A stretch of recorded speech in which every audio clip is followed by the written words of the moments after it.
వైకుంఠ ఏకాదశి సందర్భంగా మంచిర్యాల జిల్లా చెన్నూరు పట్టణంలోని జగన్నాథ ఆలయంలో ఉత్తర ద్వారాలు తెరుచుకున్నాయి. స్వామివారిని దర్శించుకునేందుకు వేకువజాము నుంచే భక్తులు ఆలయాల వద్ద క్యూ కట్టారు.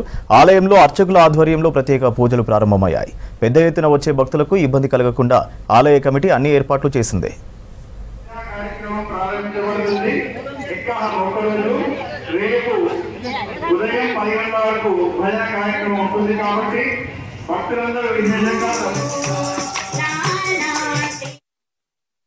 ఆనాడు ఆ ఏకాదశి మహాత్మ ఆయన హృదయం నుంచి వచ్చింది కాబట్టి అప్పుడు ఏకాదశి ఉత్పన్నమైనటువంటి దినంగా ఈ ముక్కోటి ఏకాదశి నాడుగా ఉత్పన్నమైన దినంగా దానికి పరిగణించబడుతుంది.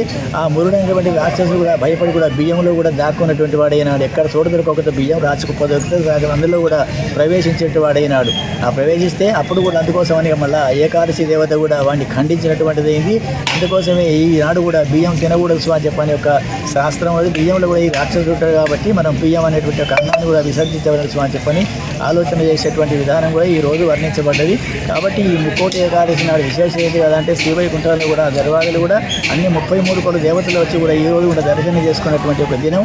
ఈ రోజు వైకుంఠ ఏకాదశి సందర్భంగా ఉదయాన్నే తెల్లవారుజామునే వైష్ణవ దేవాలయాలన్నీ 3 గంటల వరకే తెరుచుకుంటాయి ఉత్తర ద్వారాలు.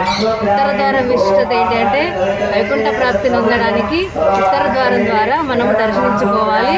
33 కోట్ల దేవతలతోని ఈరోజు స్వామివారు మనకు దర్శనమిస్తారు కాబట్టి ఉత్తమోత్తమైంది ద్వారము ఉత్తర ద్వారం కాబట్టి ఈ రోజున వైకుంఠ ఏకాదశి సందర్భంగా ఉత్తర ద్వారాన్ని తెరిచి ఉంచుతారు. స్వామి మనం దర్శించడానికి ఎంత పునర్జన్మ మళ్ళీ ఉండదు.